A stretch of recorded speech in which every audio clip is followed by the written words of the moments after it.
Good morning. It is Wednesday, March 9th. I'm Shane Seeley, and this is the CBC Morning Report. 3 scenarios have been identified for the roadmap which could signal the end of the COVID-19 pandemic.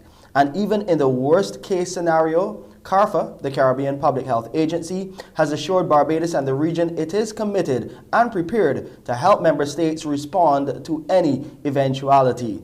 The CARFA Executive Director, Dr. Joy St. John, gave the assurance in an exclusive interview with the Morning Report. It comes on the heels of the recently concluded 33rd International Meeting of CARICOM Heads of Government in Belize. First, take a listen to this worst-case scenario. The third one is worst of all, and it's if we get a situation like what happened in China in 2019 and in the Caribbean from March 2020, that we get something that we can't handle. And we have to go through the lockdowns, et cetera, again. Now, WHO didn't predict which one it would be. They did say that the scenario that we're in now, that there's a variant that spreads quickly but is relatively mild, could develop in over several years. It seems to have developed even faster. Now, Dr. St. John says CARFA is watching the landscape very carefully and outlines the agency's plans to support the response of member states. One, we track the medicines that are working in the treatment of Omicron, because there are different medicines that are required for Omicron. It's so different from other variants. And we have been, as soon as we can, looking at the dossiers of available medications and recommending them to the member states so that the member states have the regulatory approval. They know that it is proper medication and not a falsified medication. And they can bring it into their market. So we're looking at pre-market surveillance and ensuring that the regulatory constructs are in place. We've been doing it for all the vaccines, some of the reagents, some of the testing kits, and other treatments beforehand. Also included in the measures to support CARICOM member states, according to the CARFA boss, are coordination and communication. She explains. If one of the countries is seeing anything strange, which would herald that a variant has developed or come into the region, which is one of concern, we are right there, ready to detect through the whole genome sequencing and to act accordingly. And the third way that we've been doing that, of course, is constantly ensuring that we have protocols that allow for sectors to return to activity, and we can also guide them if there's any change and any changes in their way of working that would be needed. So, however this pandemic pans out, whatever is the guidance that WHO gives, we are making sure that the Caribbean is as fit for the purpose of fighting whatever comes to us as possible. That's the Executive Director of the Caribbean Public Health Agency, Dr. Joy St. John, speaking exclusively to the Morning Report. We'll take a break here. We'll come back with those COVID-19 updates in Barbados and the region, and then we'll take a look at the latest coming out of the Russia invasion of Ukraine.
156 new COVID-19 cases, 66 males and 90 females have been detected by the Best dos Santos Public Health Lab out of 1,016 tests carried out on Monday. The cases comprise 46 individuals under the age of 18 and 110 who were 18 years and older. There were 48 people in isolation facilities, while 1,320 people were in home isolation. A 97-year-old unvaccinated man died from the virus on Monday as well. As at March 7th, the virus had claimed 323 lives. The Public Health Laboratory has so far carried out 593,238 tests since February 2020 and recorded 56,376 COVID-19 cases, comprising 26,161 males and 30,215 females who are 12 years and older. In Trinidad and Tobago, the General Secretary of the National Trade Union Center, Michael Anisette, remains skeptical about the COVID-19 vaccine for children between the ages of 5 and 11 years old. We hear more in this report. The General Secretary described the Pfizer vaccines as experimental. He argued that research showed the vaccine's characteristics are different to those of other vaccines, as the efficacy wanes every 6 months, depending on the brand of the vaccine used. He urged parents to make the right choice when considering their children's health and well-being. So do not be fooled, parents. Let us stand up for our children and the right for our children to education, not a job. The right for our children to go to school. The right for our children, bodies to be respected. According to the Centers for Disease Control and Prevention in the United States, pre-authorization trials for Pfizer-vaccinated children aged 5 to 11 years reported mild to moderately severe local and systemic reactions. It said no serious vaccination-related events were noted. The number of people visiting public health facilities in Guyana for COVID-19 testing continue to decline despite there being adequate resources. And despite this, health officials there are speaking out about the abuse of testing resources. We hear more from NCN. The Ministry of Health has the capacity to conduct 2,000 PCR tests per day. However, these resources are being abused by those utilizing a PCR test for travel purposes. This according to Minister of Health, Dr. Frank Anthony, who says more stringent enforcement of COVID-19 testing guidelines is ongoing. And that's in January, we noticed a lot of people were abusing the PCR test, and some people who want to travel were coming to get PCR done by the public sector. So it was not being done for purposes of making a diagnosis. It was just done for purposes maybe of international travel. And our policy has been that if you need to get a test for international travel, then you should do that in the private sector. Minister Anthony added that testing resources have also been abused by persons not waiting to get tested within the 3 to 5 days after COVID-19 exposure. We have also noticed that if somebody feel that they were exposed, that they were presenting themselves without waiting for that window period, because from the time of exposure to the time of development of symptoms, they're probably a 4 to 5 day interval. So if they believe they were exposed and they come during the window period, then obviously we're not going to see, whether by PCR or antigen, that they're positive. Western Jamaica is overcoming COVID-19 as hospitalizations there have significantly declined. Hospitals are now considering resuming normal operations, CVM television reports. Clinical coordinator for the Western Regional Health Authority, Dr. Delroy Frey, says hospitals in the region are looking at resuming normal operations, citing single-digit COVID-19 hospitalizations. I have good news to report today. In the Western region, our numbers are like this: Savlamar 5, Nowell 6, Falmouth 5, and Cornwall Regional 9 positive cases. We have no doctors in these areas that are often sick on COVID or any nurses. So I'm happy to report that. So I believe that we have now reached an endemic stage, and it would appears, and please note the word appears, that the Omicron strain might have provide the natural immunity that we have been looking for, the herd immunity that we have been looking for a long time. And I'm going to hold on to this belief. We are still in our preparatory mode, but I think we're going to go now back to normal operations in the regions as it relates to the other activities at the hospital, such as our elective cases, our clinic cases, etc. And that is what we are going to be doing. He further notes that there's no doubt the country should return to normality. Let's go further afield now to the war in Ukraine. With the number of refugees fleeing the conflict there increasing, children in Ukraine have been allowed to enroll in Romanian schools. Ukrainian mothers and children shared heartbreaking stories along the border between the two countries about the impact of the war on their lives. In the bitter cold, waiting in a queue can feel longer than it already is. Theirs is a story of people fleeing a war they didn't expect. Mothers taking their children across the border. Families being torn apart as men between the age of 18 to 60 are not allowed to leave Ukraine under martial law. Marina, a divorcee who's traveling alone with her 12-year-old son, stayed in Kyiv for as long as she could. We stayed because we thought the war would end at any moment. It was relatively quiet in our way. We heard the bombing, but we didn't think it would get to us until the very last moment. We realized we had to escape when we heard missiles flying over our head. Despite the warnings, few believed a war would break out until it actually happened.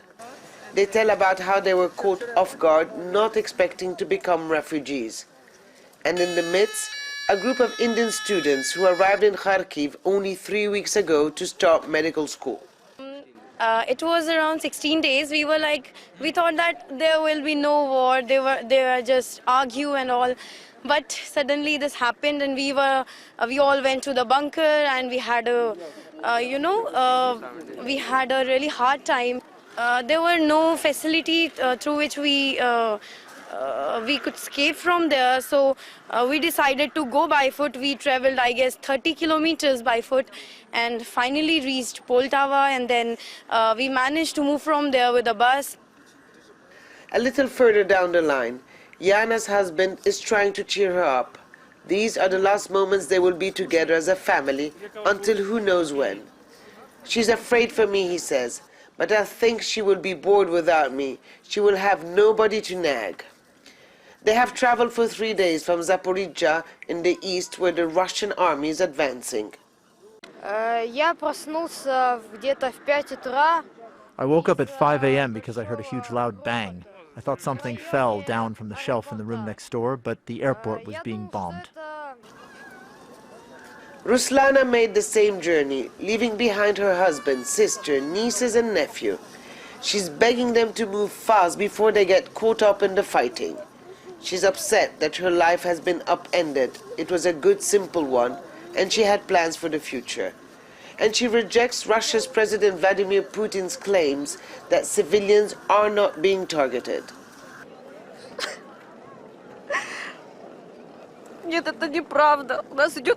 This is not true. It's full scale. We're being annihilated. People are dying, children, elderly, everybody. We had to run by foot as soon as there was an opportunity. It's not true. They're killing us. Many of the people here are Russian speakers, those Putin claimed this war is aiming to protect. They became victims of a conflict that started in their name. Meanwhile, the Russian government has made it clear they are prepared to stand firm in the face of mounting sanctions. And with many nations and companies decreasing oil imports from Russia, the United States was expected to make a similar decision. The US motorist is already feeling the pain. The price of gas is now at its highest level since the economic crash in 2008. and this could rise even further should the US decide to impose sanctions on Russian oil. Well, no decision has been made at this point by the president about a ban on importing oil from Russia, and those discussions are ongoing internally and also with our counterparts and partners in Europe and around the world. I would note that what the president is most focused on is ensuring we are continuing to take steps to deliver punishing economic consequences on Putin, while taking all action necessary to limit the impact to prices at the gas pump.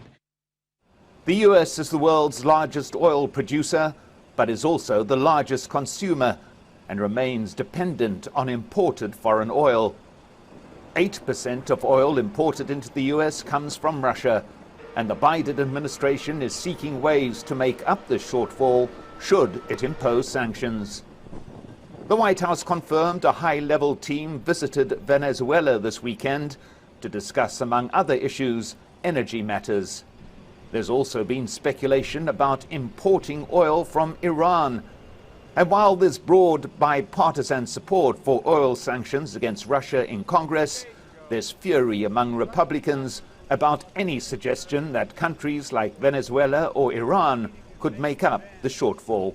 We should be drilling for oil and gas that we own to replace what we buy from Putin.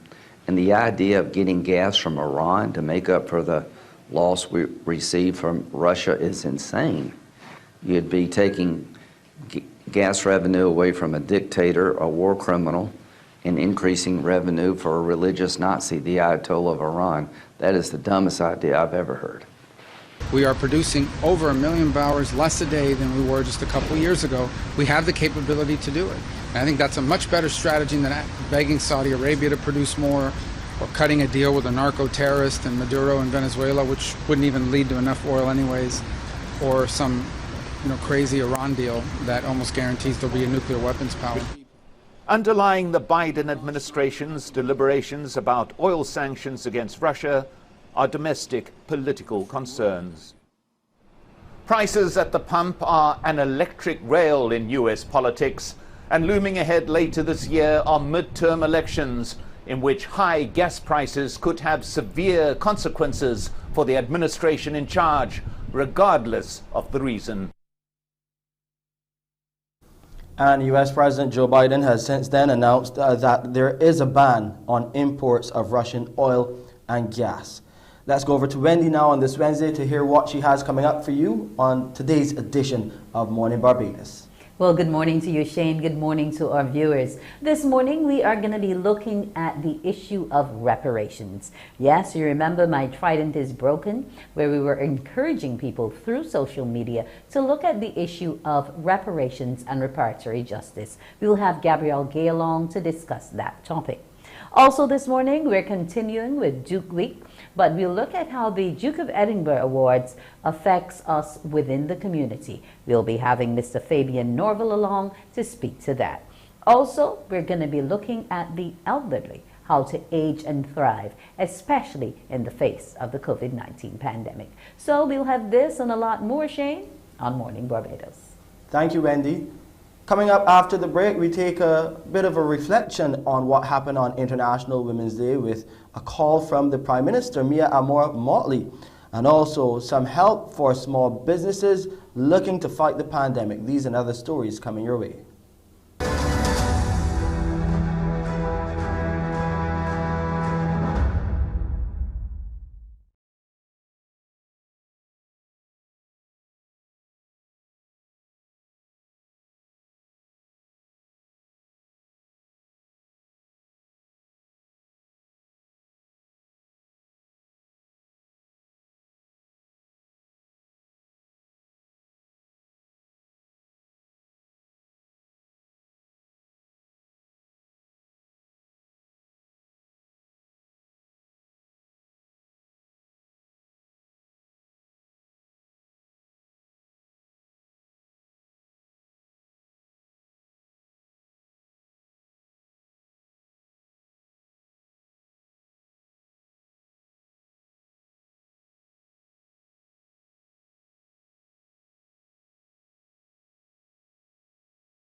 An appeal to Barbadian women this morning. Never limit your ambition and always stay focused on your goals and aspirations.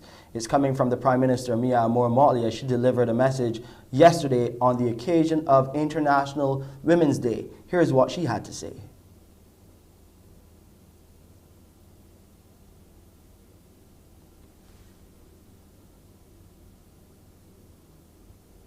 To all men and women, to all girls and boys, I'd like to remind you that the issue of gender inequality is not a woman's problem, but it is an all of society problem, not only in its origins and impacts, but indeed, my friends, in its remedy. Respect is the greatest tool that we can employ as we go about our day-to-day lives. It is in our duty of care to one another that we will see the walls of inequality torn down. My own experience has taught me that there is nothing in this world that is insurmountable if we face the challenges together.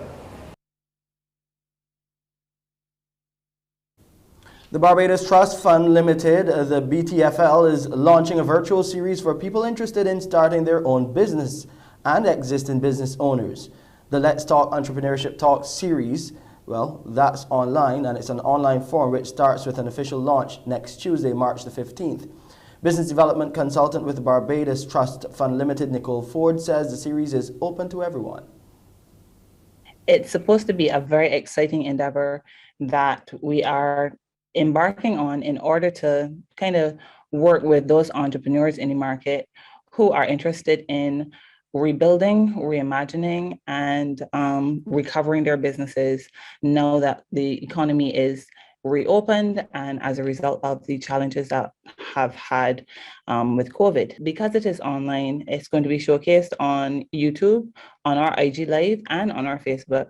And as a result of that, it's actually open to the public. It's something that we want to have all entrepreneurs taking part in. If you are an aspiring entrepreneur, if you are a seasoned entrepreneur, or if you are really, like just trying to make your way back out to the trenches now, this series is for you.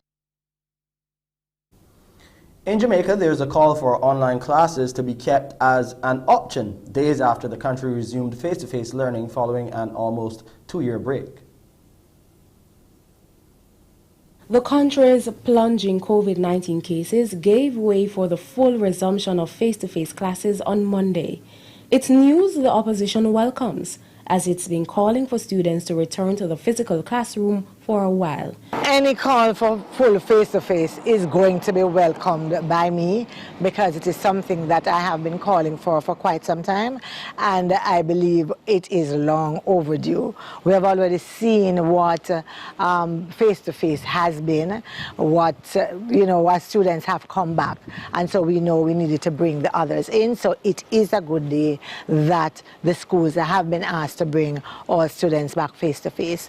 Opposition spokesperson on education, Dr. Angela Brown-Burke, says now that students and teachers are back in the physical classroom, online classes should not be abandoned. She believes the schools should keep virtual classes as an option for students who may have medical or other challenges. We have students who do have underlying conditions who might, at this point, be fearful of coming out at this time. I think there should be an option for those students who can't come online because of health reasons and so on, so that they can also have some kind of offering for them. And I believe it's time we look at that. The COVID-19 pandemic, which forced schools onto virtual platforms for 2 years, has exposed some weaknesses in the country's technological infrastructure. Dr. Brownberg says this remains a concern that needs to be addressed. In sports, an unbeaten century from Johnny Bairstow took the shine off of an excellent bowling performance and effort by the West Indies on day one of the first Apex Test in Antigua. Winning the toss and batting, England found themselves in big trouble at 48 for 4 before Bairstow, who was unbeaten on 109 with 17 fours, and Ben Stokes with 36, put on 67 runs for the 5th wicket to ease the pressure. Once Stokes was dismissed, Ben Foakes filled the void with 42, and then Chris Wokes, who is not out, on 24. The tourists reached 268 for 6 at stumps of 86 overs, Bowling for the Windies, Jason Holder had 2 for 15, Jaden Seals 2 for 64, and Kemar Roach 2 for 71. Here are the highlights. Could be close, could be close. Finger goes up. Brilliant from Joshua De Silva. Oh, well, there you are. That is the way to come back.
Temperature on the outside is 25 degrees Celsius. It's cloudy and slightly hazy. The relative humidity is up to 74% this morning. The barometric pressure at 1012.5 millibars is where it stands, and the winds are coming out of the east at 28 kilometers per hour. There will be a low tide at 13 minutes to 8 this morning. There will be a high tide at 13 minutes to 8, and the low tide will come our way at 1 minute to 3 in the afternoon. Those seas are still moderate in open water. Swells are a bit above normal, getting up to 2.5 meters, but I expect it to decrease. There's still a caution for small craft operators and sea bathers. It will be mostly cloudy with breaks of sunshine today, with a few brief isolated light showers. And tonight it will be cloudy with clear periods and some light showers. And here's a look at the international weather forecast.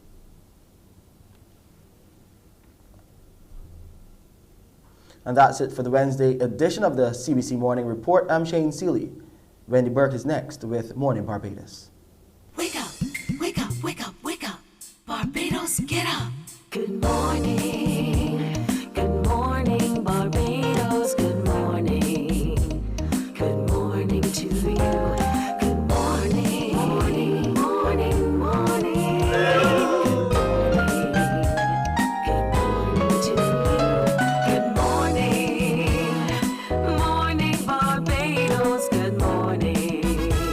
Good morning to you. Good morning. Morning, Barbados. Good morning. Wake up, wake up, wake up. Morning to you.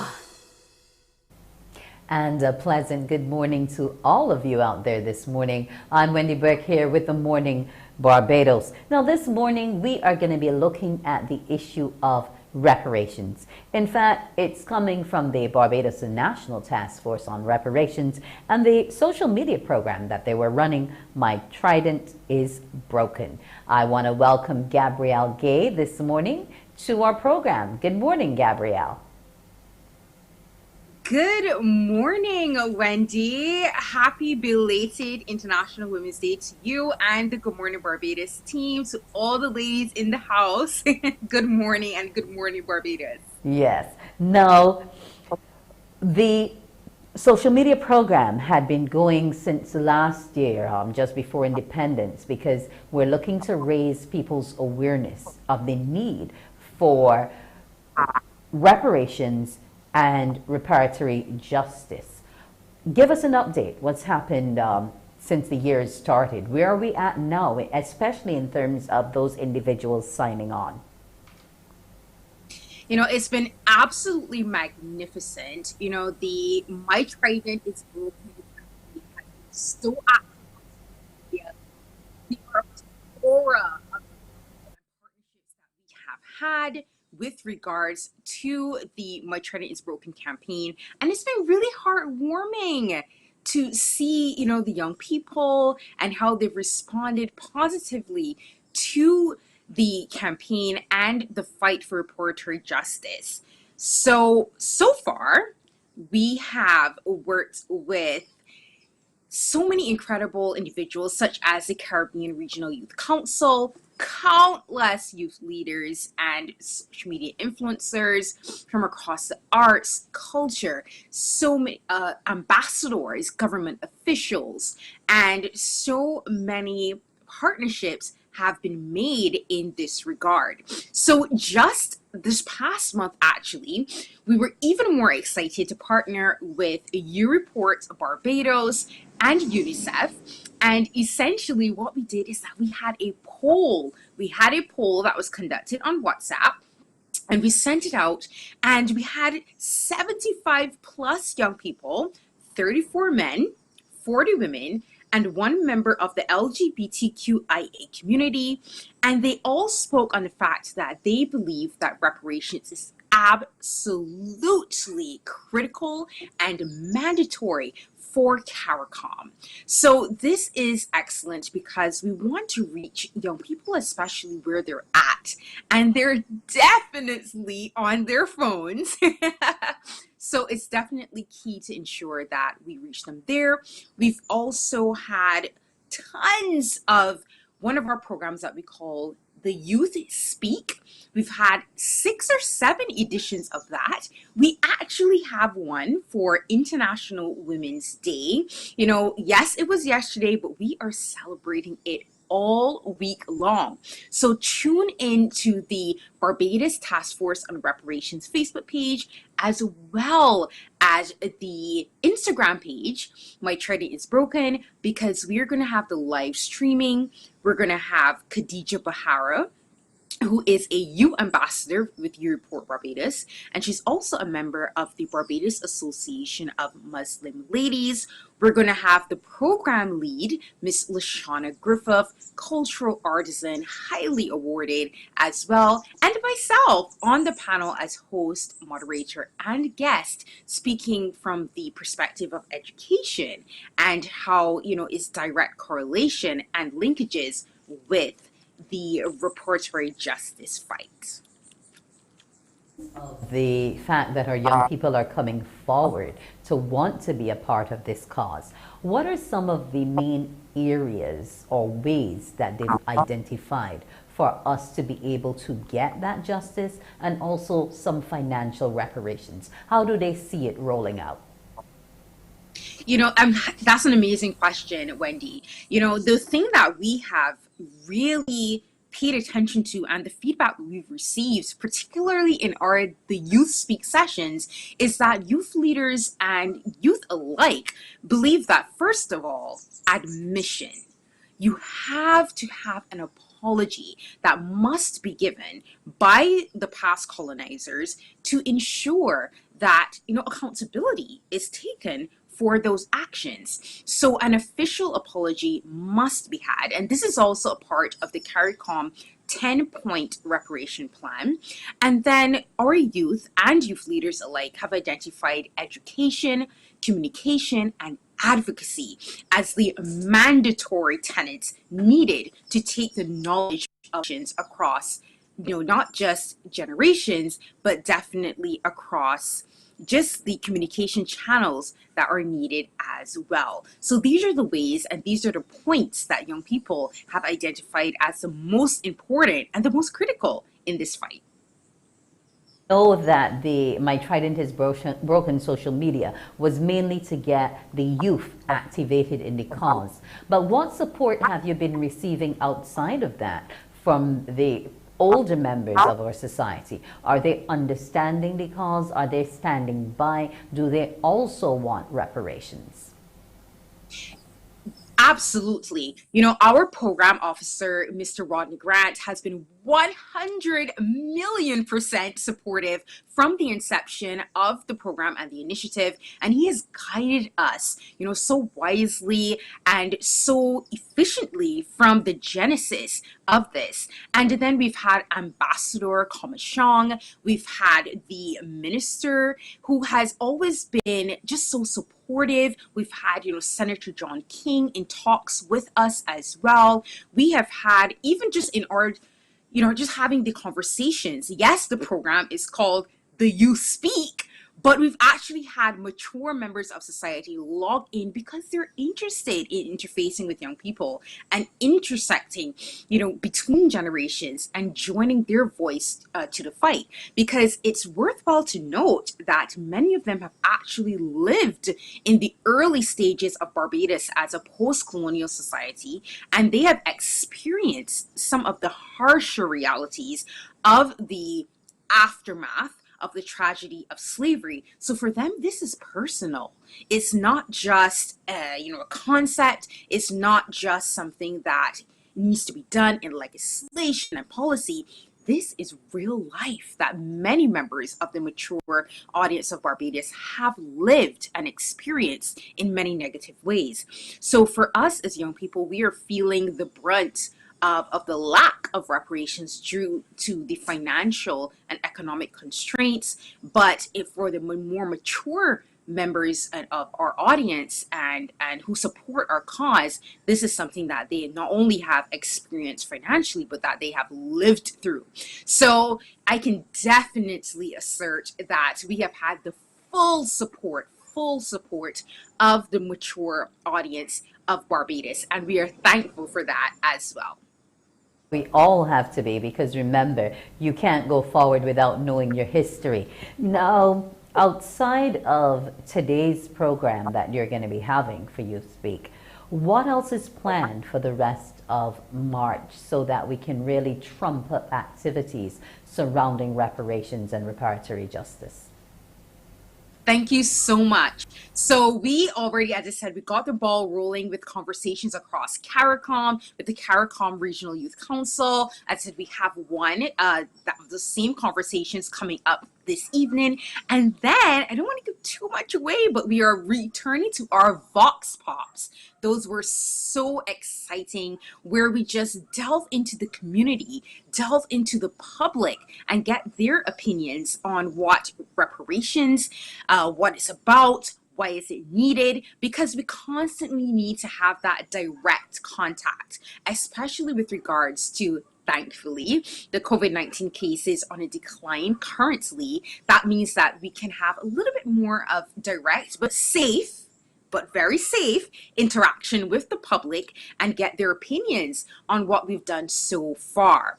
And then there are definitely plans for more CARICOM integration with our fellow brothers and sisters across the territories, because this is not just an initiative that is localized to Barbados. This is something that affects the entire Caribbean Americas and, quite frankly, the entire world. You know, any state that has been colonized wants reparations, and they really want justice and a return of those resources. So this is a worldwide conversation, and we intend to bring a worldwide audience. So you have to stay tuned. You have to stay tuned to our Facebook page, the Barbados Task Force, National Task Force on Reparations on Facebook, as well as the My Trident is Broken page on Instagram, to see when this all comes together. It's going to be extremely intellectually scintillating and exciting. You are one of the main social media influencers, but you also have a number of other hats. How has it been for you balancing all of that and ensuring that the education about what reparations truly is, that message is passed?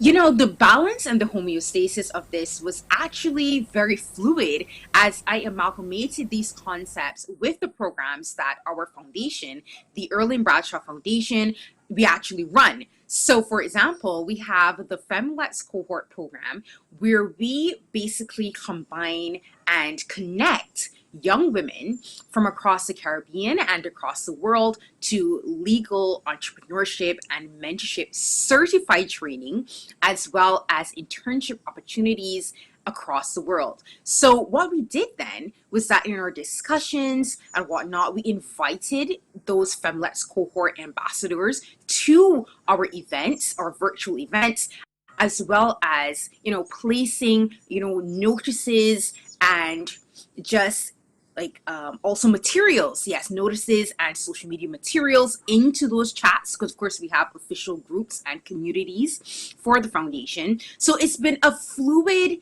really honestly a fluid transition. So all of those hats that I wear really honestly wasn't affected. I would actually say it was enhanced by my ambassador role with the Barbados National Task Force of Reparations, because now I'm able to, as I said, fluidly, feed this information to other young people, not just across the Caribbean, but across the world. And they have readily access to this knowledge. And But I was especially going for to the hope young, for, that they actually take it up, eat it, and make sure they breathe it every day. They need for reparatory justice. Gabrielle, I want to thank you for joining us today. I wish you the best of luck in today's discussions, and do have a brilliant morning. Thank you so much. You have an amazing day as well. Thank you. Morning Barbados will be back after the break, and we'll be talking about Duke Week. Morning, morning, morning. Good morning. Good morning to you.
Morning. Good morning. Good morning to you. And we're back. It's time now to hear more about Duke Week. And we're going to be talking with Fabian Norville. He's the Secretary-Treasurer for the Duke of Edinburgh's International Awards Barbados. But what we're going to be looking at today is the award in the community and how it impacts on the various societies in Barbados. Good morning to you, Fabian. Good morning, Wendy, and happy Duke Week to everyone. Yes, happy Duke Week to you and all your Duke of Edinburgh awardees, as well as those currently enlisted. Now, how would you say this award actually impacts on the local community? Okay, sure. So As you know, there are four main areas of the program, which would be skill, voluntary service, physical recreation, and adventurous journey, along with the fifth at the gold level, which is the gold residential project. Now, most persons would be aware of the award um, based on the adventurous journeys component. Persons would be hiking and camping um, in the areas with their green backpacks sometimes. This particular section is not only about developing their navigation and camping skills, but their teamwork and leadership skills, their planning and problem solving, of course, their creativity and ability to adapt in various circumstances. And of course, these are many of the skills that many employers are really desirous of. However, the voluntary service section also has an opportunity for where participants are encouraged to give regular service to their communities in some way. This often happens through some of the national events that the award participants have been involved in. If you've been given a bottle of water, for example, during the first Caribbean Walk for the Cure, it's very possible that it was an award participant that would have done that. We would have also been engaged in painting projects with the Child Care Board, the beach cleanups with the Caribbean Youth Environment Network. There would have been also a number of fundraising ventures that we would have been involved in for both local and international charities. Okay. Animal care and rescue with the Seed Project, RSPCA, and the various animal sanctuaries. So the award tends to be involved in a number of areas across the board. Okay, and they're all uplifting, I realize. Now you have something called the theory of change. In terms of how the award works and the people you partner with. Explain that to me a bit. Okay, sure. So the theory of change basically outlines what we as the organization put in and what is the general overall impact both on the community. So if you can start, we will have a situation where participants would undertake regular activities in these areas. They would, as a result of develop some social and emotional capabilities such as confidence, managing their feelings, communication, problem solving, as we just discussed. But beyond that, it means that they have improved employability and earning potential, improved physical health and fitness, of course, improved mental health and emotional well-being, increased engagement in charitable and community causes, improved environmental awareness and impact, and increased social cohesion. And that's for them. And then for the community at large, we have the value that is produced through improved health and well-being of the participants, which, as we are discussing recently with regard to NCDs, that can be a very important thing to consider. And the value experienced by the award leaders, because they would have to go through additional training to be able to facilitate the work that they've been doing. Okay. So it's quite a bit to unpack. Now, what are we doing currently? It's Duke Week, and we know we have some activities and the actual awards. But outside of the week, what major projects are ongoing at this time?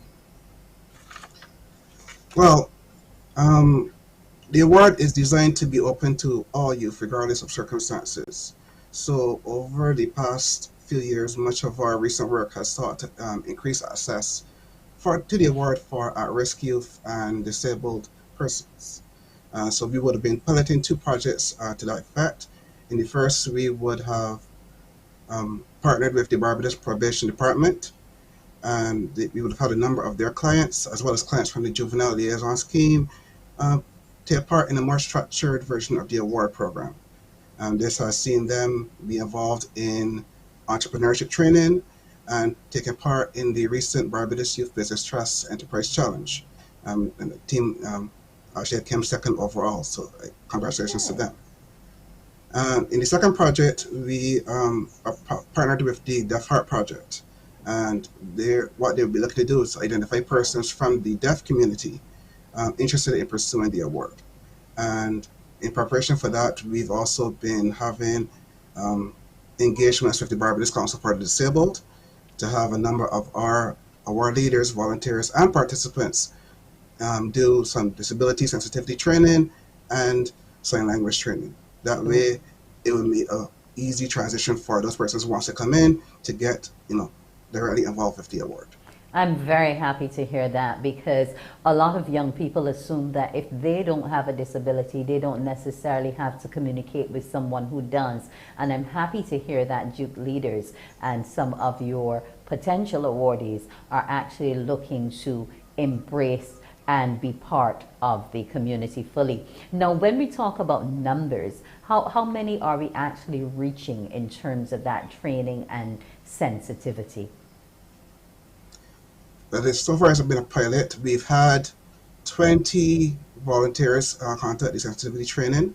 We're looking to have, at the very least, another 20 participants do the sign language training, because they will be the core persons who will be part of that pilot.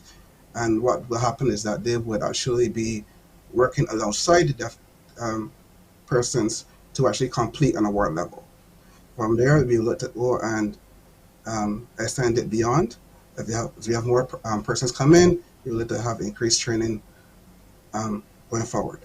I'm glad you're looking to increase the training. I would actually like to suggest that you make that one of your core components so that it can be seen as an additional skill, because I know a number of your recipients take up additional skills that they have to do for one of their awards. So being able to add the sign language would be, pretty awesome to know that we can all communicate and integrate in our community.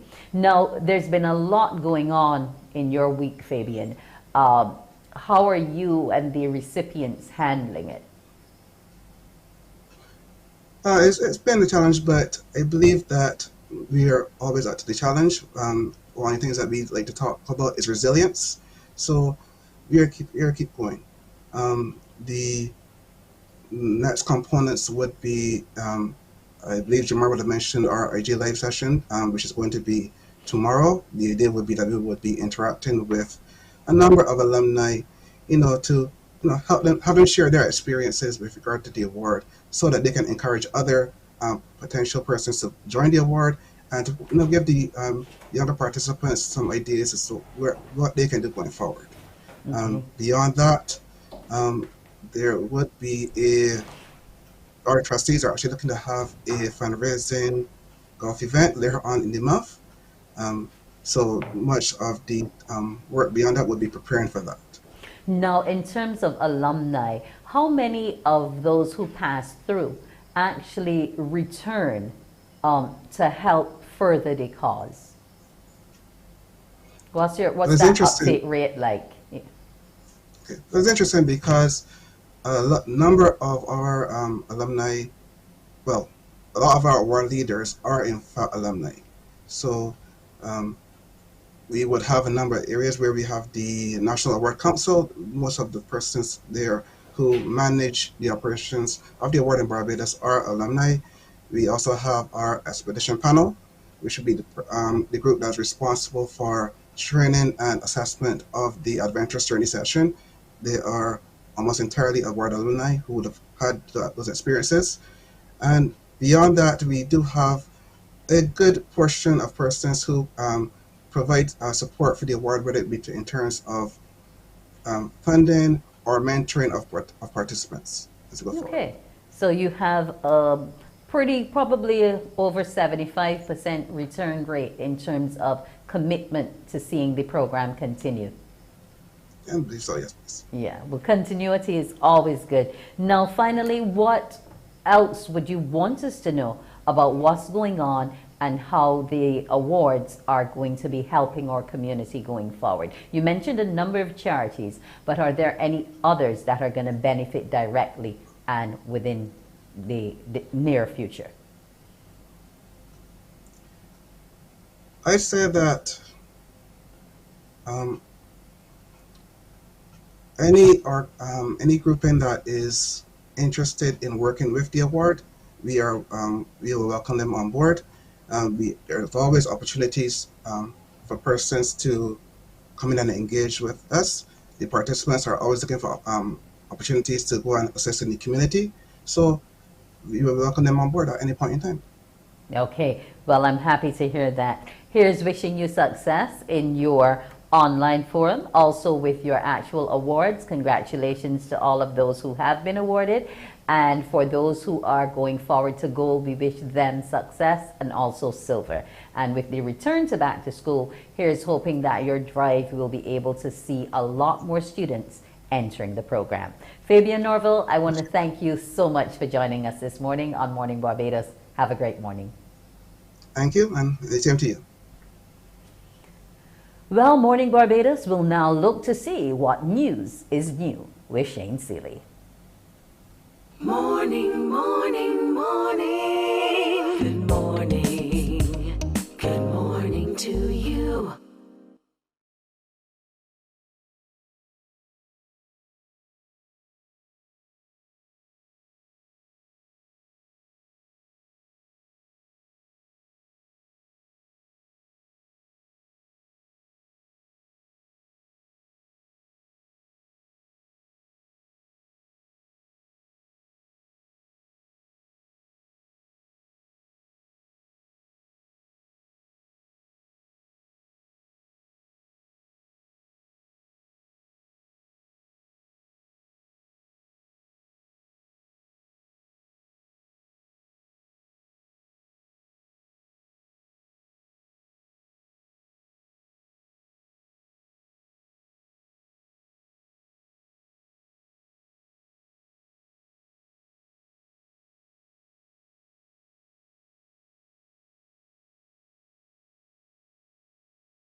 Morning, morning. Good morning.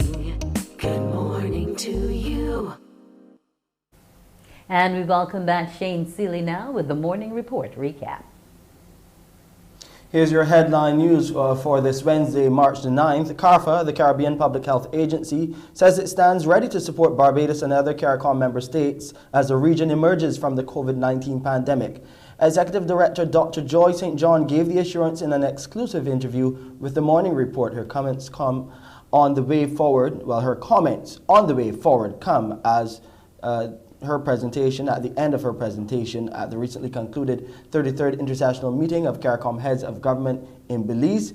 Dr. St. John says CARPHA is watching the landscape very carefully, and she's been outlining the agency's plans to support the response of member states. One, we track the medicines that are working in the treatment of Omicron, because there are different medicines that are required for Omicron. It's so different from other variants. And we have been, as soon as we can, looking at the dossiers of available medications and recommending them to the member states so that the member states have the regulatory approval. They know that it is proper medication and not a falsified medication, and they can bring it into their market. So we're looking at pre-market surveillance and ensuring that the regulatory constructs are in place. We've been doing it for all the vaccines, some of the reagents, some of the testing kits, and other treatments beforehand. Included in the measures to support Barbados and the rest of CARICOM, according to the CARPHA boss, are coordination and communication, she explains. If one of the countries is seeing anything strange, which would herald that a variant has developed or come into the region, which is one of concern, we are right there, ready to detect through the whole genome sequencing and to act accordingly. And the third way that we've been doing that, of course, is constantly ensuring that we have protocols that allow for sectors to return to activity, and we can also guide them if there's any change and any changes in their way of working that would be needed. 156 new COVID-19 cases, 66 males and 90 females, have been identified in the latest dashboard by the Best dos Santos Public Health Laboratory. This is out of 1,016 tests carried out on Monday. The cases comprised 46 youngsters under the age of 18 and 110 people who were 18 years and older. There were 48 people in isolation facilities, while 1,320 people were in home isolation. A 97-year-old unvaccinated man died from the virus on Monday, as at March 7th, the virus had claimed 323 lives. And the Barbados Trust Fund Limited is launching a virtual series for people interested in starting their own business and existing business owners as well. The Let's Talk Entrepreneurship Talk series and online forum starts with an official launch next Tuesday, March the 15th. Business development consultant with the Barbados Trust Fund Limited, Nicole Ford, says the series is open to everyone. It's supposed to be a very exciting endeavor that we are embarking on in order to kind of work with those entrepreneurs in the market who are interested in rebuilding, reimagining, and recovering their businesses now that the economy is reopened and as a result of the challenges that have had with COVID. Because it is online, it's going to be showcased on YouTube, on our IG Live, and on our Facebook. And as a result of that, it's actually open to the public. It's something that we want to have all entrepreneurs taking part in. If you are an aspiring entrepreneur, if you are a seasoned entrepreneur, or if you are really, like just trying to make your way back out to the trenches now, this series is for you. And that's your headline news. I'm Shane Seeley. It's back to you, Wendy. Well, thank you, Shane, and do enjoy the rest of your morning. Now, get close to your phone lines, because when we come back, it's going to be time to hear about Cura Oxygen Water and have that giveaway. So prepare to call 228-5562. We'll be back. Morning, morning, morning. Good morning. Good morning to you.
Morning, morning. Good morning.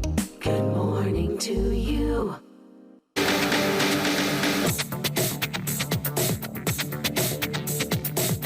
It's now time to win with Cura Oxygen. Yes, and as you heard, it's time to win. It's time to win with Cura Oxygen Water. It's time for our giveaway. And the Cura Oxygen Water promotion, the callers, you will have an opportunity to win yourselves a 12-pack of Cura Water, a polo shirt, and a face mask. And these are some really exciting and great looking prizes to win with Cura Oxygen. I mean, it's a fully printed dry fit shirt and a lovely Cure Oxygen face mask to protect against COVID-19. I mean, who would not want to win this morning? Cure Oxygen water is a water that goes beyond hydration. It challenges everything you thought that water would be. There's so many fine oxygenated bubbles in this bit of water here with its natural electrolytes and a pH balance of between 6 to 7. So who wouldn't want to be drinking that water? Now, our question for today is, name two supermarkets where Cure can be found. Name two supermarkets where Cure can be found. 228-5562, 228-5563. Those are the numbers to call us on. Because Cure water isn't just, oh, good morning. Good morning. Yes. What's your answer? Massey and Jordan.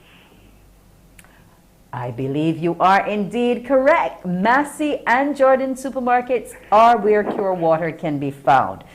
You just stay on the line and give your information to our producer so that you can collect your 12-pack of Cure, your polo shirt, and your face mask. So our answer once again, today's question, where is it sold? It can be found at Massey and Jordan's. That was the caller's answer. But you can also find it in two other supermarkets, Popular and Savings Plus. So when you want to get the Cure, you know exactly where to go. Because remember, it's all about great health and limitless potential in Cure Oxygen water.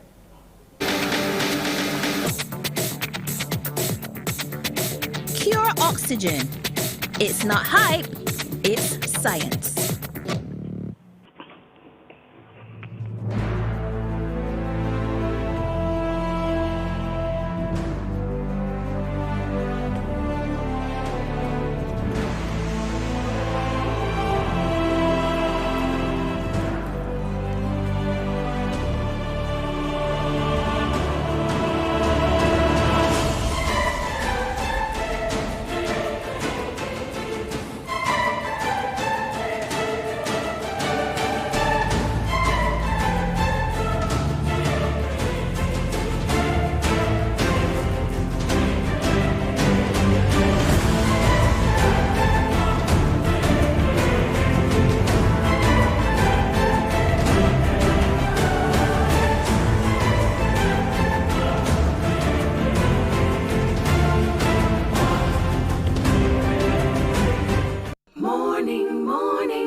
And welcome back to Morning Barbados. We're at the segment now where we're talking about managing the managerial challenges. And along to help us is Miss Joan Underwood. She is a coach, talent development specialist, master trainer, and change practitioner. Now, good morning, Joan. Let's get straight to it. Yes. Good morning to you, Wendy. Yes, I hope you had a great International Women's Day. I did. A great week thus far, starting off with the summit on Monday. Okay, that's wonderful to hear. Now, we're going to finish off our meeting chapter today, and we're looking at how we're going to be really establishing that clear purpose, the types of meetings, and how you manage gender issues. Because I never even thought about a meeting being overpowered by the whole issue of masculinity. So let's get straight to it. What's our purpose? Okay. How do we establish?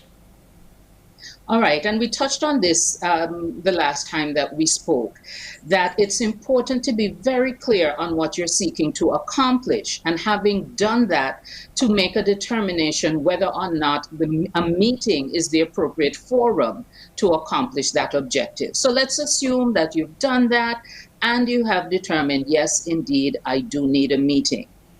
So communicating to the persons who will be attending the meeting what you want to have accomplished by the end of the meeting sets everyone on a path to really contributing in a way that's productive.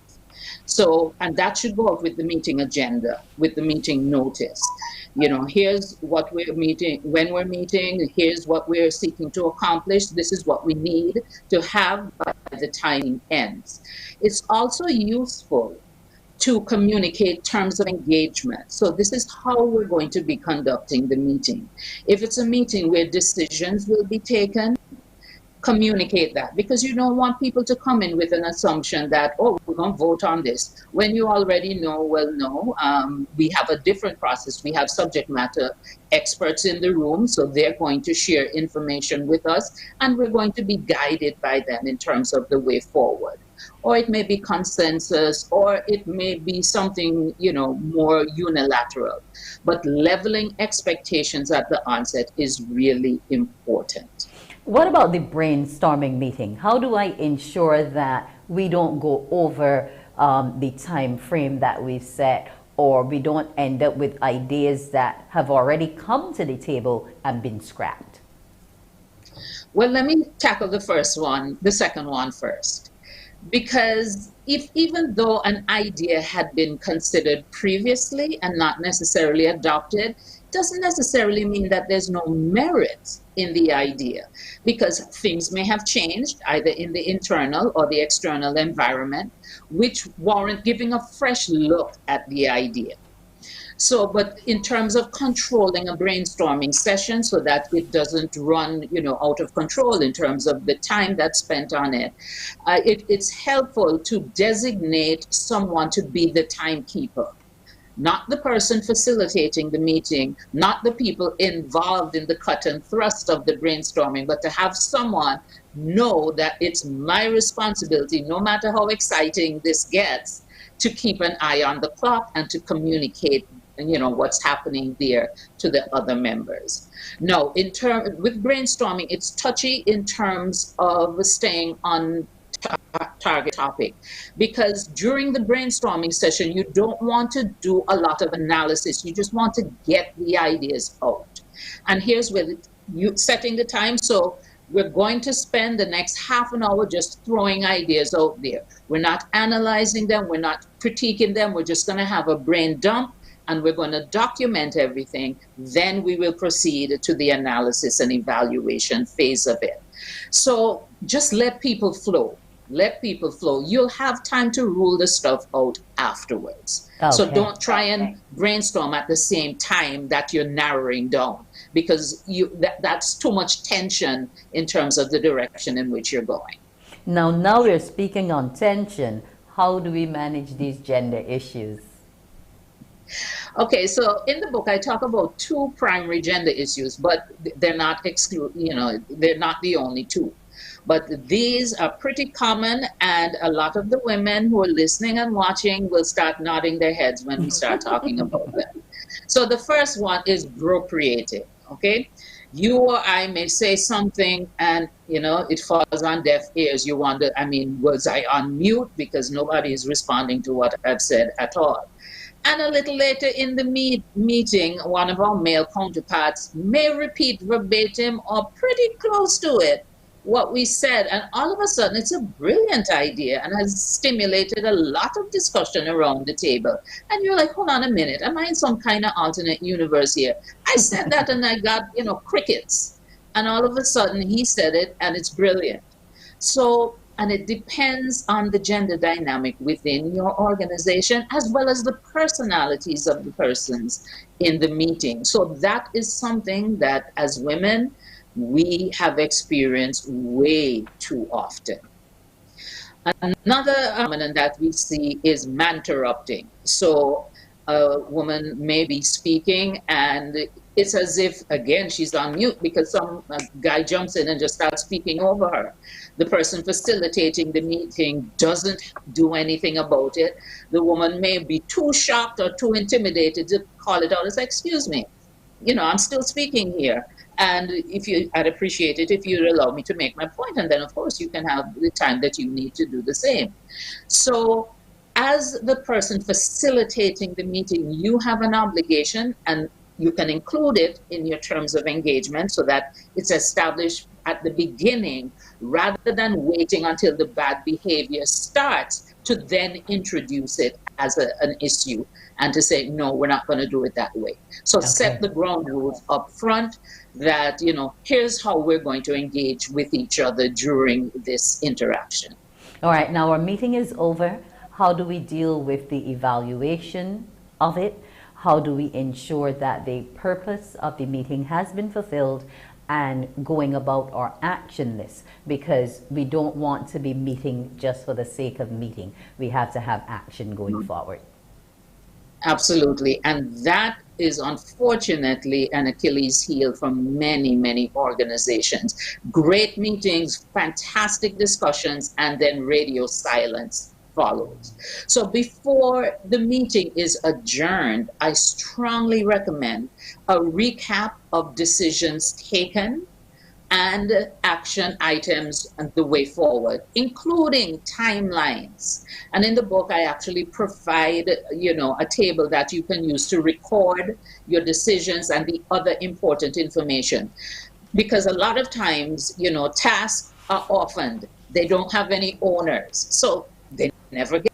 So in addition to documenting the decision, also document who's responsible for execution on this. If it needs to be communicated to others who were not part of the meeting, who's going to do that and by when. So before the meeting is adjourned, we have a recap of that so everybody's on the same page. Okay. I'm also a strong advocate that within 24 to 48 hours of the meeting, not a week, not 2 weeks, but within a day or two, we send out that recap.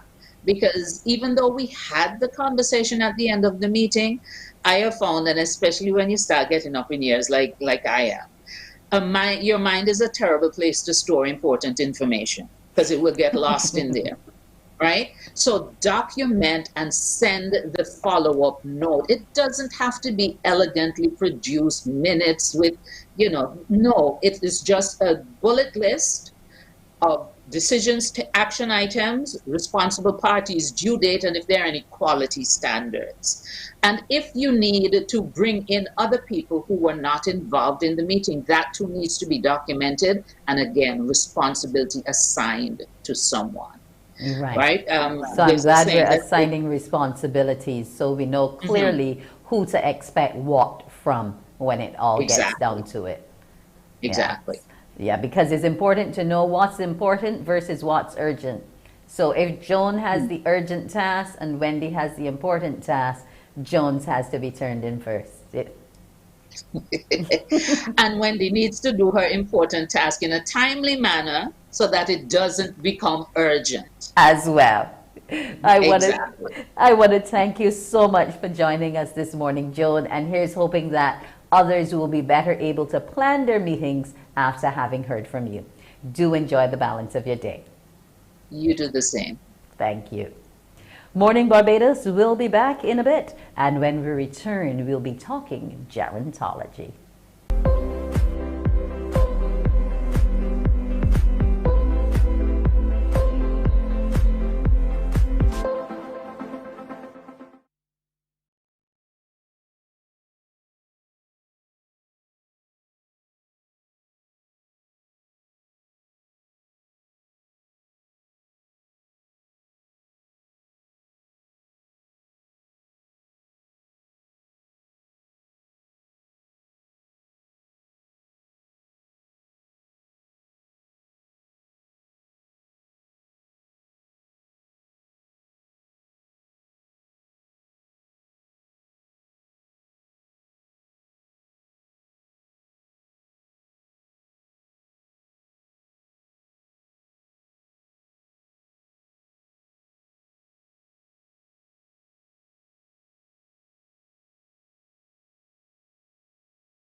Morning, morning. Good morning. Good morning to you. And it's time to talk about aging and thriving. But we're going to be looking at how the elderly are thriving within the pandemic. Our topic this morning with Dr. Lana Husbands is that of COVID-19, its medical and social impacts on older people. Good morning to you, Dr. Husbands. Good morning, Mandy. So nice to see you again. How are you? Great to see you too. I am aging well. I can see that. Now, SARS, COVID-19, when we hear the news about it, we're mostly hearing, unfortunately, that a number of our elderly people have succumbed to the virus. What's been your treatment? What have been your results showing in terms of your clients and so on in dealing with the impacts of COVID? Wow, that's a very good question, kind of loaded. So I wanted to break it down for our audience to let them see exactly what has been happening to the older person, so we can get a wider scope, because it is a vast set of effects, both medical, physical, and social effects. If we were to go to just a brief overview of SARS-CoV, or COVID-19, when it was discovered first in December in China. I think everyone knows this by heart now. And it spread by droplets through our mouth and our nose when we breathe, cough, sneeze, or even by speaking. If we're close enough to a person, you can inhale that. And it spreads quickly throughout then our bodies, and then it causes its damage from there. How the persons most affected, have been the older adults, older than 65, to varying degrees, depending on their level of health. But if you already have a coexisting disease, then that has, really taken them for a tumble and has caused persons to succumb to the disease. Globally, it is not something we want to sniff at. As we say, 6 million people have already died from this, and a great majority of them have been over 65. So it really behooves us all to really understand what's happening and how the older ones are affected and how we can help. Now, the spread of COVID-19 among our elderly, unfortunately, in a number of the instances we've been hearing that it's been grandchildren, children, etc., that brought it home, not intentionally, I'm sure, because remember, we had a situation when we were first in the lockdown where the older people were discouraged from coming out and others were encouraged to do, the necessary things for them. Yes, and that in itself has created the medical and the social dilemma, unfortunately. We know as we said, how it's spread. It's you inhale the virus and it goes to your system from there.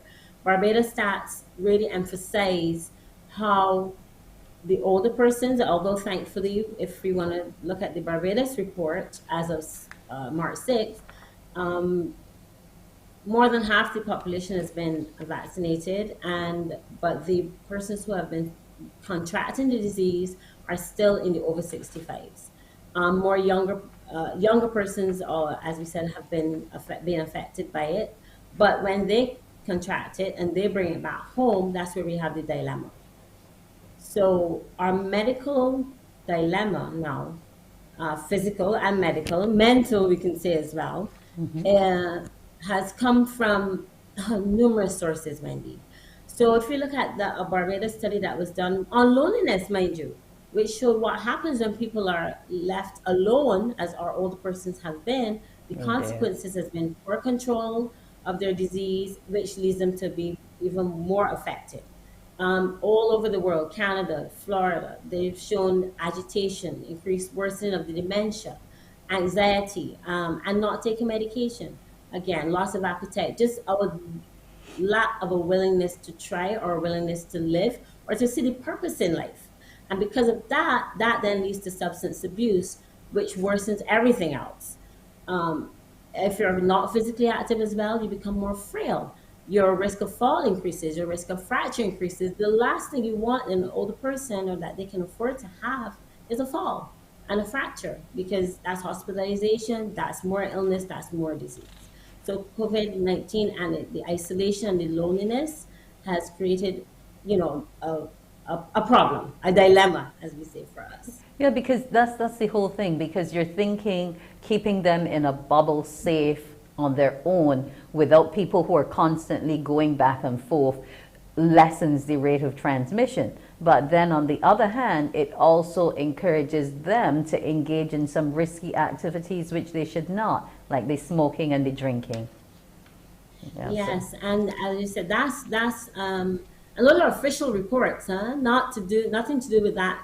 That's unofficial. So we can find ourselves in a public health crisis, rather than just a dilemma.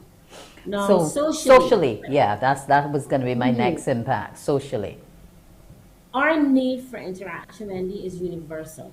We need to socialize. We are social beings. We often hear. We see that older person in the corner with the cat and the cup of coffee. That in itself, that picture just looks lonely. And that stay at home, if you're at home alone, there's no one to take care of you. They may bring food for you, but you're not interacting with your friends. Your peers are passing. You're told no grandchildren can't come. They're bringing in the disease to you. No one can visit. You may then find that those who are working from home, that may have been a help, but now they're gone back out to work. You're not to hang around the family. You certainly can't go to the post office or the supermarket or go pay your bills or hang out with the boys to the men or have a chat with the ladies. What is left to do?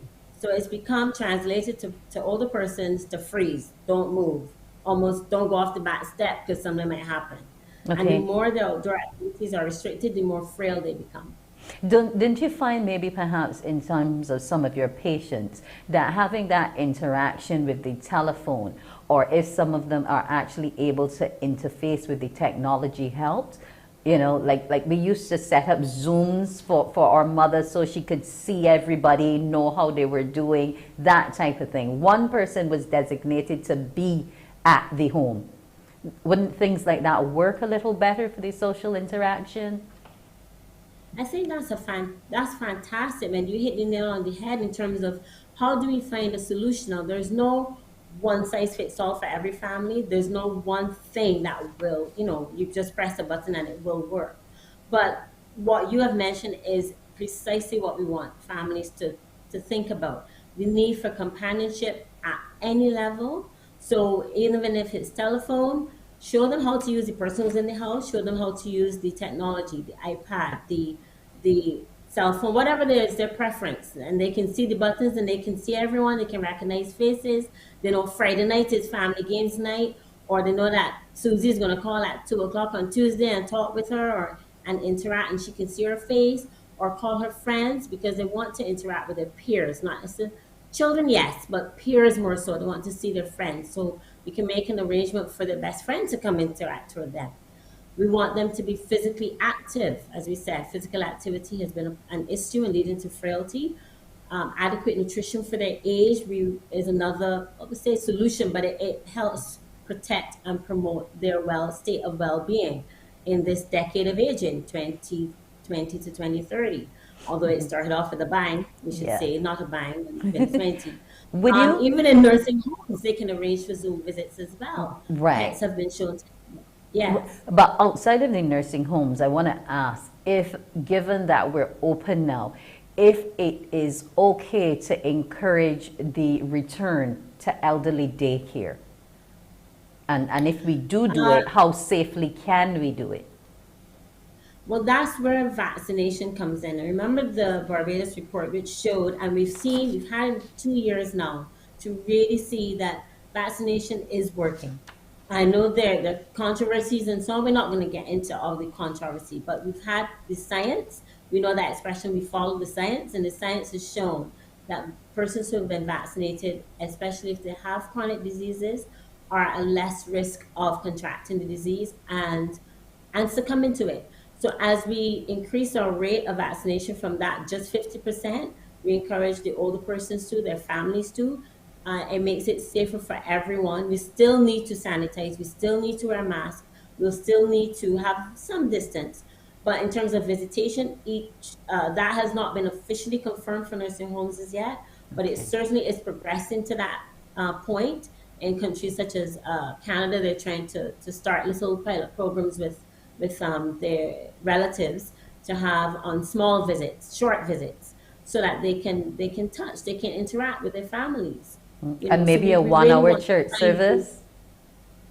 Yeah. So you mean in presence? Yes, physical for presence? them to go physically and mask up. Yeah, mask up, sanitize, still distance. I wouldn't encourage the hugging and the kissing and kisses. Oh, I haven't seen you for long. We don't want that. But we do want to remember that we are social beings. We want to maintain our physical activity. You don't have to be outdoors. You can have a little kitchen garden. And that in itself will help you to remain active. If you have a pet, it gives you purpose, a reason to get up and go on in mornings. Take your medication because ultimately it makes you safer, it makes you healthier, your family is healthier, and then COVID-19, won't impact us as we will gradually, as we're learning how to manage with it, we will manage and deal with it better, and we'll see ourselves not just existing, but we will be living and we'll be thriving, and that's what we really want for our communities. Yes. So families, communities, yes, find ways to get together. Use the Zoom, use the technology, keep active, take your medication, vaccinate, and stay healthy. Are there any other tips to help our elderly wage the war against the pandemic? In terms of, I would say the main thrust at the moment is vaccination and making sure you remain healthy in terms of your physical and mental health. So mind puzzles. Persons have started to do crossword puzzles, mind games. You can stay at home, you can do that. I wouldn't want to call names, but math-related logic puzzles persons have been doing to engage their mind, reduce the mental decline that comes naturally with age, but also worsen it when you are alone and feeling alone. So I would say that would be another tip that they can use for their mental health. I'm glad you pointed that one out. So I won't discourage my mom from doing her crosswords the next time. I buy her the large print, but sometimes I think she spends too much time at them and will worsen the eyesight. So knowing that that is keeping her safe in the pandemic, I won't be discouraging it anymore. When they think their eyesight better than yours or mine, sometimes they're doing it. Yeah, it does. And it does. Some people do it all day, so we don't want to encourage that necessarily. But we have a certain time in which we can say, "Well, Mom, okay, you do this for a time. Then you're gonna do your upper arm exercises, your lower limb. You can do it in bed. You can do it in the chair, and go to the garden. Different things we can do, and it makes life more pleasurable. and we don't have to see this disease as something that has robbed us of everything. Yes, and we would actually like to see a couple more getting to 106 like Mrs. Springer yesterday. Yeah, so yes. So let's keep hoping that we can all be aging and thriving in BIM. Dr. Lana Husbands, I want to thank you for joining me again this morning. It was a pleasure to have you once again, because we always think aging is a type of subject we don't want to touch on, but you're showing us that we can get there in a healthy way. Have a great morning. And same to you. Thank you. Okay. That was Dr. Lana Husbands, Aging and Thriving in BIM. When Morning Barbados returns, we will be turning the pages once again as we look at a children's book. Morning, morning, morning. Good morning. Good morning to you.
Morning, morning, morning. Good morning. Good morning to you. And it's time now to delve into our next chapter. This morning we will be looking at a children's book. It's called Lily and Luca's Adventure in Bridgetown. And we have Stacy Welch, the co-author, and Gabrielle Welch, co-author and illustrator. Good morning to you. Good morning. Now, Lily and Luca are in Bridgetown. It's for children, it's supposed to be entertaining and also encouraging them to love reading. Tell me a bit about it. Well, basically, Lily and Luca's Adventure in Bridgetown is the second book in a children's book about Barbados. Our first book, it was published last year, is entitled Lily and Luca's Adventure at the Cave. So this is the second book in the series, and this one takes the siblings to a journey through Bridgetown. So they're looking at a lot of historic buildings, they're experiencing Barbadian culture, they're experiencing Barbados heritage, and they're actually just getting wealth of information on Barbados. Okay, so in terms of illustrating Bridgetown, Gabriel, how was it for you? And to ensure that once the children see these images in the book, they will actually recognize them when they get their trip into Bridgetown. Because I'm not sure if, how old you might be, but before, you never went to town until you were over age 10. So how old are Lily and Luca in terms of learning about how to navigate Bridgetown? Well, they're actually 11. Okay. They're actually twins. So, yeah, and then illustrating them was fun because, I had my way of always telling me, okay, no, I want it this way. No, I want it that way. And then obviously I was inspiring myself with actual images of Bridgetown as well. So all of that put together, so it turned out pretty good. So what are some of the points that you point out for children to be immersed in and enjoy about Bridgetown? Well, like I said, Bridgetown we have historic Bridgetown. So, for example, in the book, children are going to be learning a little bit about our first Prime Minister of Barbados. So we have the excellent Era Walton Barrow. They're actually going to be seeing the culture in terms of when they are traveling on the ZR. You have the coconut vendor. You know, through town, you will always see the coconut vendors. You can get a nice coconut water, especially when town is very hot. Can't forget the snow cone man and the color, and the flavors. So we have the golden apple, you have the Bajan cherry. You also have Parliament Building. So they're actually going to be educated on Parliament Building, being the third oldest in the Commonwealth Caribbean. And let's talk about the vegetables and the fruits that they can see at Cheapside Market. Yes. So there's so much information in the book, Lily and Luca's Adventure in Bridgetown.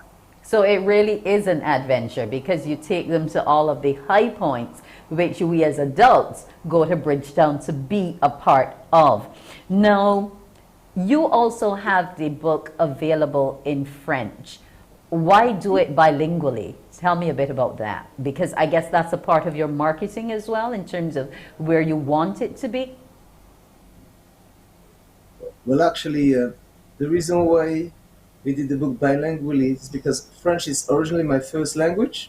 Oh. So we had the idea that we should probably do it in both languages one time. And then in the future, we're still thinking that we want to implement other languages as well. That way it can reach more people and Barbados can be advertised to the rest of the world as well. Okay, that's wonderful to know because we always have to widen our horizons and we're encouraging children to learn more languages from a much younger age now. And you would know that for sure, Stacey, because as a teacher, you know, children pick things up and they do it much, much more quickly. Now, this is book 2, Lily and Luca in Bridgetown, number 2 in this series.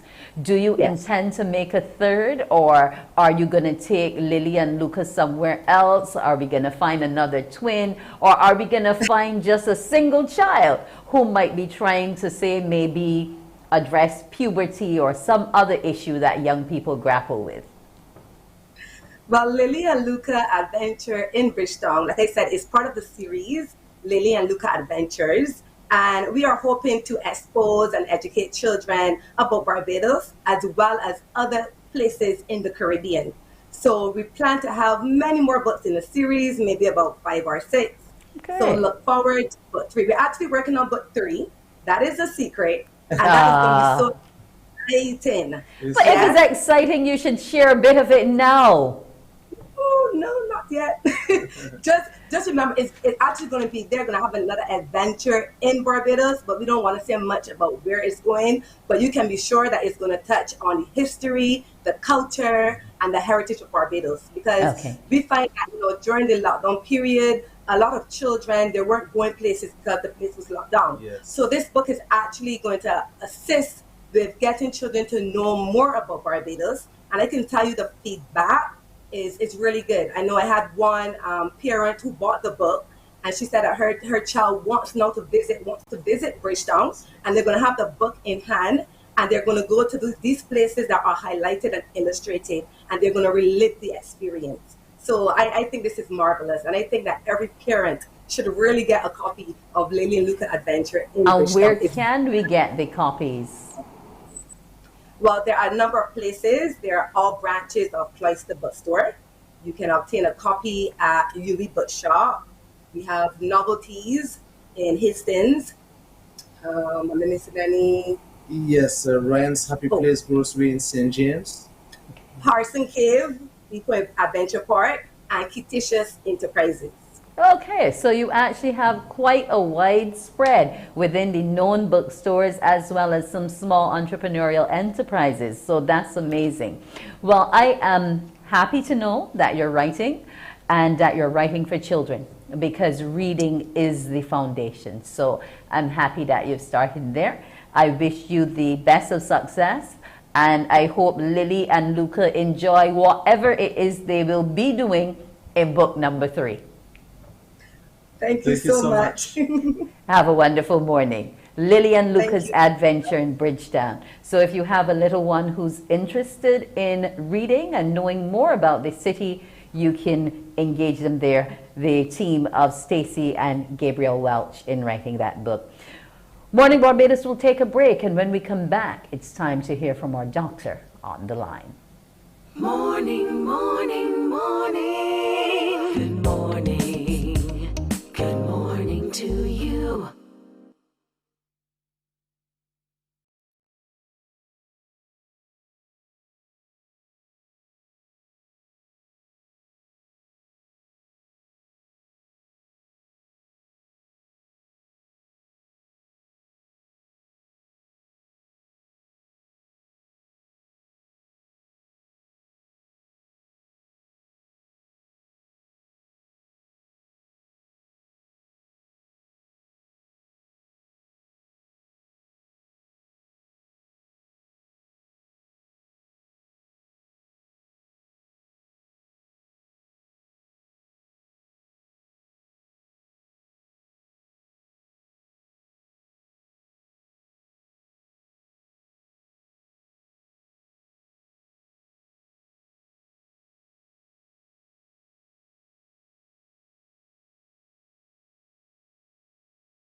And we're back. It's time to hear from our doctor on the line, and we have with us today Dr. John Barker, who is an obstetrician gynecologist. Dr. Barker, how are you?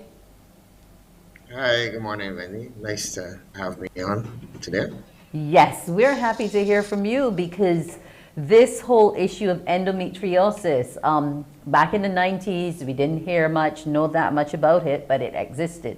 But now we have actual organizations of women who are sufferers of endo, as I like to shorten it. So tell us, what is endometriosis? Endometriosis is essentially where cells like the lining of the womb are found outside of the womb. And every month, these deposits, they'll get like microscopic bleeds. And as a result, you get some inflammation and scarring. And this is what causes the pain, the constant pain that people would complain of. And sometimes it's a major factor in morbidity of young women. Okay, now in terms of talking about young women, how prevalent is it at this stage? All right, it occurs in about two out of 10 women, sometimes as high as up to 3 in 10 women. Usually takes about 5 years, unfortunately, to get properly diagnosed because most of the time there is a lull of about 5 years for whatever reason. Being that people would want to monitor conservatively to see if you respond to therapy and stuff. But the only way to adequately diagnose it is by keyhole surgery, which is called laparoscopy. Or sometimes you can use an ultrasound scan or MRI, which will like pick up stuff like endometriomas, which are essentially cysts, whereby you get the deposits being deposited in the cyst itself. Or sometimes if you do an MRI, you can see deposits on the MRI scan. So what are the important things we should be looking out for as women, and probably as men too, if they find changes within their partner, to let us know or make us aware that this could be a condition that we're suffering with? Right. First thing is that painful periods are not normal, especially painful periods that actually take you out from like school, your normal activities, work and stuff.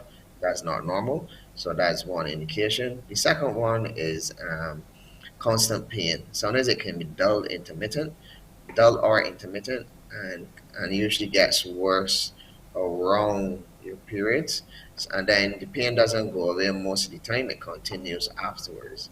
And then the next thing is intercourse. Sometimes you can have deep, painful intercourse, which is another telltale sign.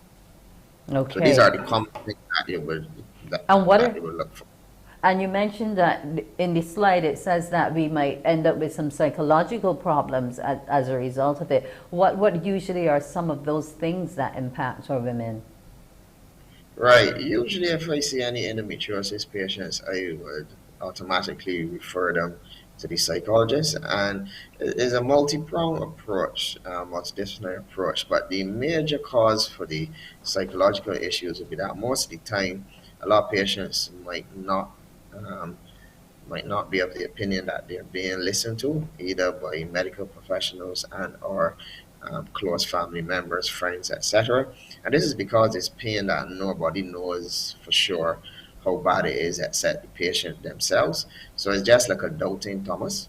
So everybody will say, well, she always in pain, but we don't know how bad it is. But the only person who can tell you of the pain is the actual patient. And then everybody dismisses what they're complaining of.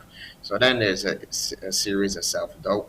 Sometimes their family might be telling them about why they don't get pregnant for their boyfriend. They're waiting on the grandchildren. So these are things that compound on the patient. And in addition to being in constant pain, now one of my patients told me that they now understand how normal people feel. So you can get an idea how much pain they were in before. Understood. Now, also too, an earlier slide had said that when the menses is on, that the pain becomes worse. But does it also prolong the length of your cycle? No. Usually, if you have prolonged cycles, that's usually a different thing, like fibroids going on. But you gotta understand is that most patients, especially black people, might have fibroids. So you have a small percentage that would have endometriosis. So it's not to actually exclude anything, because sometimes you might got patients with up to 4 different things going on at any one time.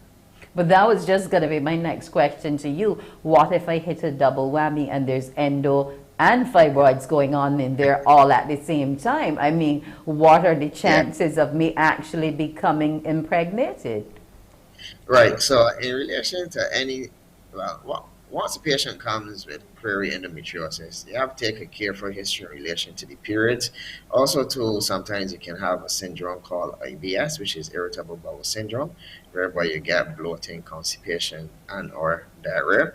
So you have to take a very careful history, because they can have endometriosis, fibroids. They can also have, if they had any pelvic infections before, scar tissue from that, in addition to IBS. So, and urological symptoms as well. So, depending on the patient, you may have 4 things going on with you. So, you have to decide which ones you can treat first. And then if you get improvement, then you go on to treat the rest. Okay. In relation to the fertility now, the endometriosis, what it does is essentially causes scar tissue around your tubes and stuff. So sometimes it can block your tubes. So that's why what we would say is that if you think you have endometriosis and you want to get pregnant, then your only option is surgery in relation to dealing with the endometriosis, because any medication that we put you on would prevent you from getting pregnant. Understood. Now, just to show what it is like to be normal versus having the condition of endometriosis, how does a normal pelvis look compared to one which has endo? Right. In terms of normal pelvis, to be honest with you, in Barbados, I've never seen a normal pelvis. Wow. But essentially, this is what a normal pelvis looks like. The uterus is in the middle. That's the big pinkish thing looking at you. And in front of it and behind it, there are 2 spaces. So in front is the bladder. At the back is what you call the pouch of Douglas. And further, like around 6 o'clock, is the bowel. So there should be 2 spaces there. And then what you will see is your tubes to both sides, the left and the right. And the white stuff under the tubes are the ovaries. So this is how a normal pelvis looks. Yeah. Now, why would you have told me you've never seen a normal one in Barbados? Is it that our women suffer with that many related issues in terms of fibroid, cysts, and the endo? No, my data is skewed because majority of my patients are endometriosis patients. Oh, So okay, if okay. yeah, yeah. All righty.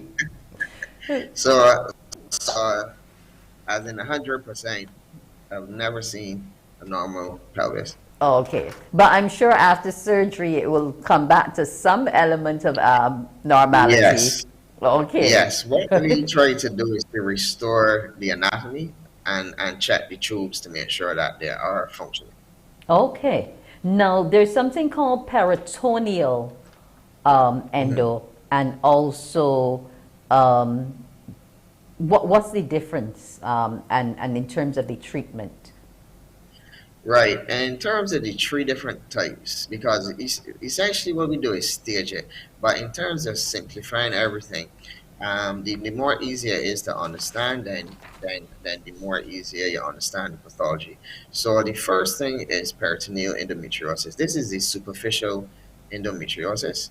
And essentially, this is where you get the deposits on the what I call the cling film, which actually covers the organs and the blood vessels. So the picture on your left is what I'm pulling up is the cling film or the peritoneum, and the Okay. red spots is the endometriosis. So essentially, what we do is cut it out, which is excising it. Right All righty. now, there are two different ways to treat it. You either excise it, or sometimes you can ablate it. The only issue with ablation is that we do not know how deep the deposit is. So you can burn the top, but yet still you have a little bit left back. And then that means Understood. that you have adequately treated it. If, however, if it involves the vital structures, burning it does not make any sense because you're burning it over vital structures.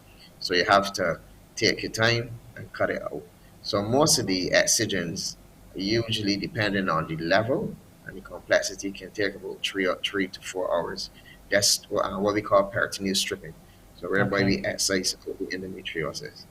Well, it's sounding kind of painful to me, but I'm sure you would have me asleep and comfortable. And I'm sure that once the procedure is over, I should be back to regular working order. Well, Dr. Barker, I want to thank you for joining us today. Dr. John Barker, a consultant obstetrician gynecologist who went through the issue of endometriosis with us, and he's told us 3 out of every 10 women suffer from the condition. Dr. Barker, have an excellent day and the remainder of your week. It's been great having you. You as well. Okay. Okay, thank you. Thank you for joining us on Morning Barbados today. We've had quite a few things going on. Here's hoping that you enjoy the balance of your day. I'm Wendy Bird. Wake up, wake up, wake up, wake up. Barbados, get up. Good morning.